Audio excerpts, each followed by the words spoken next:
আজকে আমার গীতা পাঠে সেকেন্ড অধ্যায়ে সাংখ্যযোগের 50 নম্বর শ্লোক। বুদ্ধিযুক্ত জহাতিয় উভে সুকৃত দুষ্কৃতে তস্মাৎ যোগায় যুদস্য যোগ কর্মসু কৌশলম।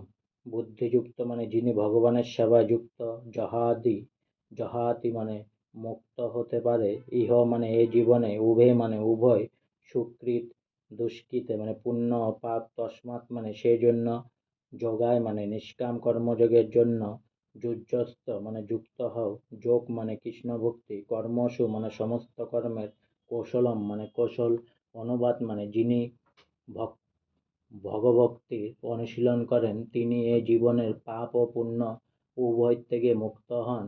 অতএব তুমি নিষ্কাম কর্মযোগের অনুষ্ঠান করো, সেটিই হচ্ছে সর্বাঙ্গীন কর্মকৌশল।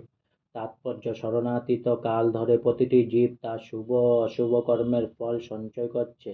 এই কর্মফলের জন্যই সে জন্ম মৃত্যুর চক্রে আবর্তিত হচ্ছে এবং জড় জাগতিক ক্লেশের দ্বারা জর্জরিত হচ্ছে।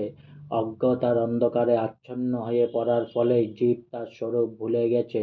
এই দুঃখদায়ক অবস্থার থেকে নিষ্কৃত পাবার উপায় হচ্ছে গীতায় নির্দেশিত ভগবানের উপদেশ হৃদয়ঙ্গম করে তার সেবায় নিজেকে সম্পূর্ণভাবে উৎসর্গ করা।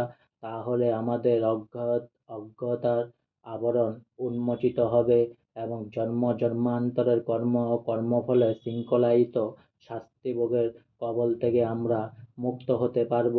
সেজন্য সকল কর্ম ফলের প্রক্রিয়াকে পরিশুদ্ধ করে তোলার পন্থাস্বরূপ কৃষ্ণ ভাবনাময় কর্মে নিযুক্ত থাকতে অর্জুনকে পরামর্শ দেওয়া হয়েছে। আজকে আমার শ্রী শ্রী গীতা পাঠের সেকেন্ড অধ্যায়ে সাংখ্যযোগের 50 নম্বর শ্লোক এখানেই সমাপ্ত হলো। তাই অনেক অনেক সাবস্ক্রাইব করুন, অনেক অনেক লাইক করুন আমার চ্যানেলটি, আর সঙ্গে একবার বলুন হরে কৃষ্ণ কৃষ্ণ কৃষ্ণ হরে হরে, হরে রাম রাম রাম হরে হরে, হরি বল।